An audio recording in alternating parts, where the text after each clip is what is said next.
Your vehicle has a unique transmission that allows you the option to choose different functionality to help improve its performance. Let me explain.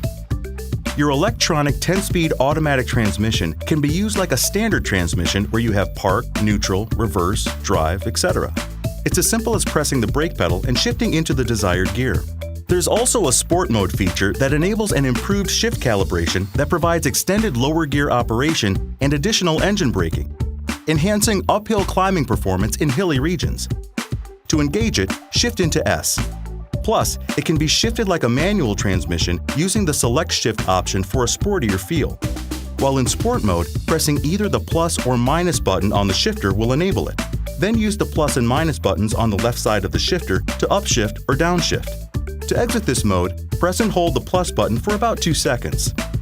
Okay, now I'm going to tell you about a feature that allows you to lock out gears, which can come in handy when driving in slippery conditions on steep slopes. It's called Progressive Range Selection, or PRS, and gives you the ability to lock out gears from the automatic shifting range.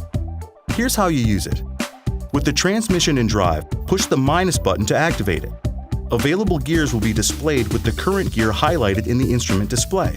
Next, push the minus button again to lock out gears, which begin with the highest first. For example, push the minus button 2 times to lock out the 10th and 9th gears. Only the available gears are displayed, and the transmission will automatically shift between the available gears. Push the plus button to unlock the gears, allowing the transmission to shift to higher gears. One more thing, Progressive Range Selection will automatically deactivate when the ignition is switched off. Any questions? Go to owner.ford.com.